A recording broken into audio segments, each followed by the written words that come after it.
maaliidha maadha intolchite abbaa barbaadde wajjin haaroftu misxiirri maaliidha kan gadi guuran ani beeka ka'umsa isaan irratti ol dolan dhagee jira. Abbaa barbaadde jaalatte ani raas dhoguu hin danda'u. Oota abbaa barbaadde dhungatte mistira hankee gabbee haasa'uu hin danda'u. Isi addaftee dhufteemi rakkoo jira lamaan jira. Qoymee agarni dubbatu maanu tuffatu. Isinis mataa lakkoofsina kalaa isaanii dhiisaa bannaa isaatu na dhiisaa nama na dhiisaa. Mataa dhukkubbii miti laa shituu saboo irraa gate sikka fana ofirraa fuudhe dhugaa isaanii masitti maal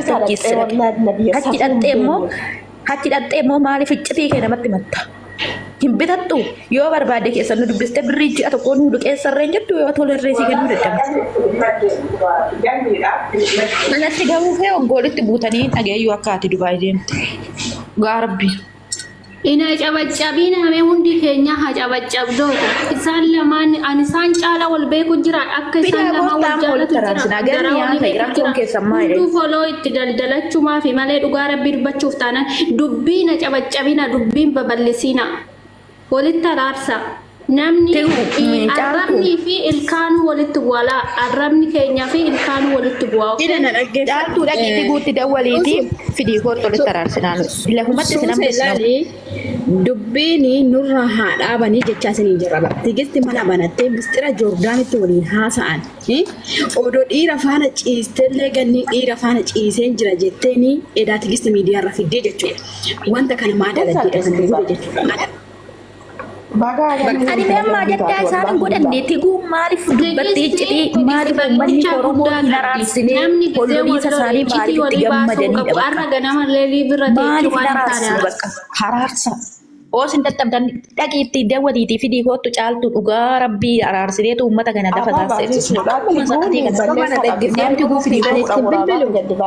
bilbilu tigisti akkana yuseeni ani bilbila kookeecha yu balleessan jira ani tigisti jechuudha.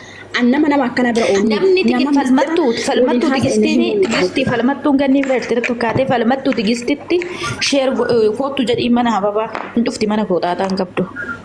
Ganni baate bakka kana mataa gadi singalabateen paartiidhaan sinii kaa'achitii keessan ishee kottaan tuffatiin ati ajandaan irra boccanii nama ofitti komachiisna. Fattu ganni ol deebii maa baate. Ababa ajandaa minaamina osoo taane tigisti balleessaa guddaa qabdi jechuudha. Namni waan san hunda waliin dabarsee iccitii nama gisee wal iccitii baasuu maaliif barbaachisa? Ishiin akkana kun akkana maal jechuudha? Kun guwaaddanyaadha ababa guwaaddanyaa kana sittuu haaftu amma dhaggeeffadhu lamaan ishiitu rakkoo qabdi ganniinis na tuffattee baateedha. Lamaan keessan rakkoo mataa dandee qabu. Rakkoo isin qabdanii isobdu haramnis tiguun kassasne. Kijibdoota. Ganniinis uffatan kadhanne bilbila ganniinis hinanne haada afaanuma keessa maal dhungatamaa irratti ol fixxanne. Hin maraattanii itti isinii caccabsana tuffattanii baatan miti walitti isin araarsine jennaan diddan miti. Dhaqaa ajandaa godhadhaa baxaxashi. Ababa bakka san teegoon bakka gammeetii hinaafeetti malee waan biraatiin toora bilkaaba bakka gammeetii hinaafeetti. Ani lubbuu wasaappiidhaan keessa mamullaa isaanan qaba. Mamullaa isaanii sabeen asitti muudii irratti qabadhee haraaraman jedhaman ayilaa odoona isin hin aggaazatiin koottaa ol gala. Haraaramaa koottati. Laala dhagee sittan hima dhugaa rabbii sirriitti hubadhee ilaalee ganni balleechaan qabdu yaa Oromoo. Ganni noofuufuu biyyaan beeni dhufte. Hin qabdi ganniinis balleechaa hin qabdi suusee bakka kamitti sobdee jirti ganniinis. Ganni itti guunana hundi isaanii tokko dubartii sobduu ofirratti hooqusanne boru maqaa Oromoo uqqaa kudha tokkotti cabu. Ganni balleessan ishii maalidha ababa? Ganni balleessan ishii maalidha? Mee fakkeenya maalidha? Odoo gammeen odoo bireen hojiin hin xaaru bireenii minaan guyyaa afur malee bulee jette bireen immoo ani kalee bireedee wasaappiidhaan keessa sagalee ergee maali ganni maa kana goota gisee halaalaa nama jaalattanii gisee kechaannaan maaramii haati cinqii naa galabbattu dhala koo kana na jalaa fuudh algaa koo irraa bu'ee tanan ishii raffise nyaannee dhonnee shaa'urii gali jedhee kenneefii jedhe kakate mucaa ganniin bakka kanatti sobdee jirti. Sobdee jirti. Laatiin qoosaafillee godhuu dandeetti. Bakka sanitti qoosaa miti dhugaadhaan hafte.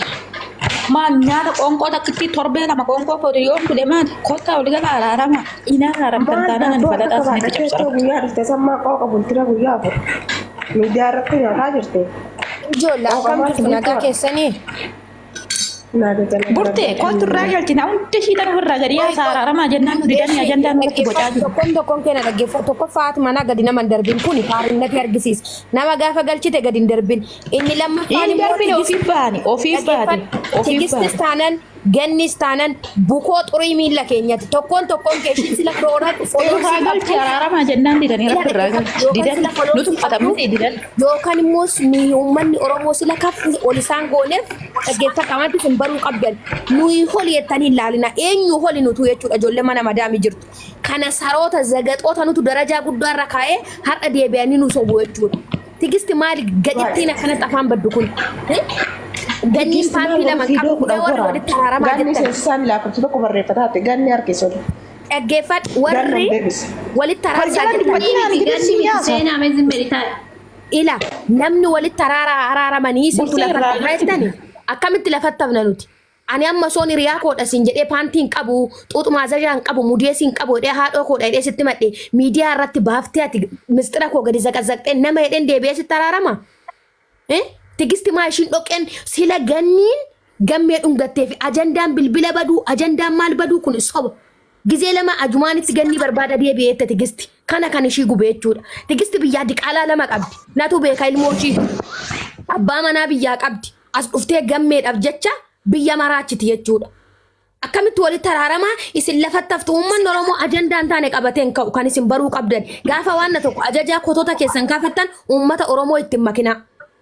Kan fidate isaanii akka fidatanitti muka fudhatu Burtee ganni wal harkisaa. Burtee haraaraman jedhee tananii lubbuu ati immoo ajandaanatti haraaraman jedhee itti dammiti. Ganni inni uffattee baata miti. Nani keessa mataan an dhukkubsinaa jette miti isinis mataan an dhukkubsinaa Ganni ol jette. seensisii. dhaggeeffadhu ati amma Ganni miti seenaa ganni miti feekidha. Way maal taate seenaa qoyatu? Koloo xiqqoo Haasa'e, sila Burtee. qabduufu si tuffatti. Otoo mana Mubaarak ta'e, otoo mana Asilii ta'e, otoo mana Raachuu ta'e, achi teessee fincaan dhudde ganniisoo ta'e. Maaltu gadi yaase qoy. Aramaa jennee gammeedhaan araarsedee raacheedhaan araarse jedhee hin diddamniti nama gurguddaa tuffattanii dhimmi hudduutuuni lubbuu namaa baaste. Sini atis jaalallee mataa koo dandeen qaba jette ganni. Tiguuni qirsa biyyaa qabdi. Maaltu sin maraache dhiira wajjini. Maalitti akkana sin godhe hojiidhaa manaa baatan hudduun teessan tuni barbareessin keessa jiramu. Oggaa torba guutuu dubartii wajjiniinuuf suura gadi beekee hin beekuun. Si maaltu abidda isinitti naqe qoy. Sobdi nyam hin boochu karaa sobdanii ilaasin nama gurguddaa fakkeessitanii sagalee namaa taatanii boochu.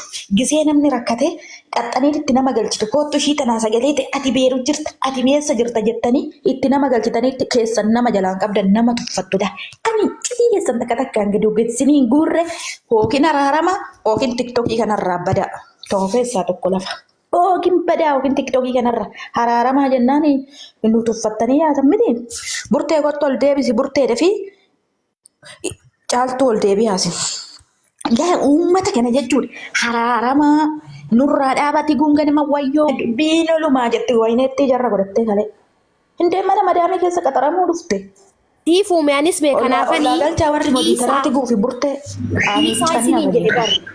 Saroota jarri lattee kan ganni kanatti jala fottoffattanii tolee lubbuu dhiifama jettu odoo dhiira ta'e gatiin ani durba ta'eef dhiira rarraafatoo Kanaafan fakkiisinaa isiniin jedha. Gaatee kana isin goggodhasin.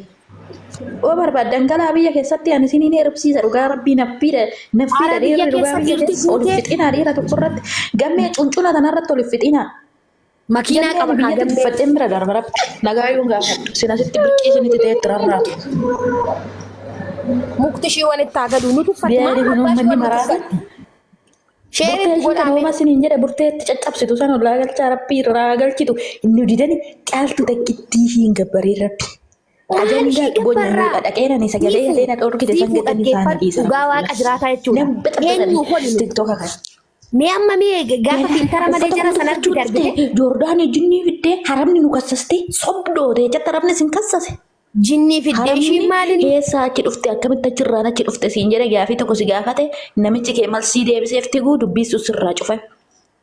Achitti akkamitti gammeetti jettira. Tiguun akkatti gammeetti gisee lama deebi. Gammeen achitti gisee lama deebi. Akkamitti achumaanitti gisee lama deebi'etti bar. Gammee qaqqabdee dhugatte jettee akkanatti. Ila gammeerra jiru bari ijoolleen silkii miti bari. Hojiirra fuula qefa. Haa kennattuun gubatte maati? Indee hoggaamee katee. Isheen guyyaa dhaqxee qayyaratti maan rakkoo qabamee guyyaa tokko zayitii qayyaree. Burtee sidhaa namatti caccabsu sun mootamiidha olii. Ana nafsana garaan koo na gubatee jira ana tiktokii lama qaba tokko na dhufe. Naqi keessaa dhalaa kuufte asitti ajandaan irratti humti dura warra kaayirooti araarama hinnan dibdi. Ani sin jedhe siifoon sin jedhe nama jalan kaatinaa amma ganniini foloorsii kee argiteet foloorsiin kee xiqqoo taanaan si tuffattee baate nama nana burtee foon haadha kooti. Ani gannii keessa nan ishii beeka gannii naada sobdee bochi gisee tokko micayyoo beeruutii baasinaan jettee micayyoo hoggaa sagal dhokatte intala aarsii takka narratti gattee mataa na sochoostee hamaaratu dhufee na harkaa fuudhe micayyoo sana.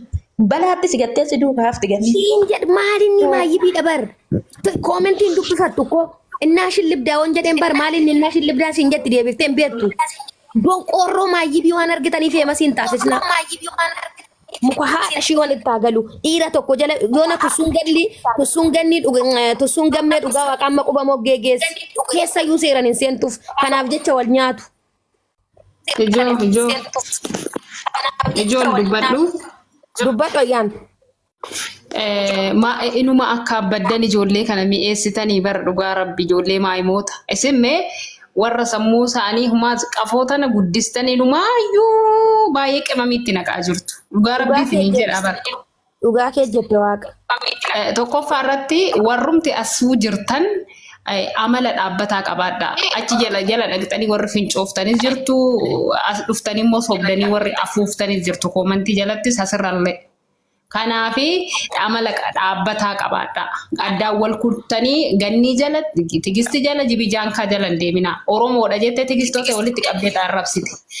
Gannii soota nama hunduma Oromoodha ni naraaramneedha ni hundumti isaaniitu akka waan Oromoo waa balleessitu ofii isaaniitii dhiirarratti wal fixan uummata Oromoo salphisanii jechuudha. Dhaggeessanii tokkoffaa irratti Dubaay jecha biyya Joordaan keessatti afaan banaa turte.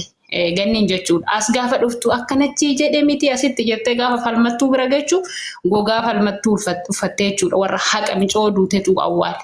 Isinii galee tigistiin isintu beekumsa kenne arrabsoo ishiin afaan camalaa qisa daa'imtii tikseen nuti nama arrabsineen arrabaan beekamte si jammar qubna gara kam hojjettee beekamte.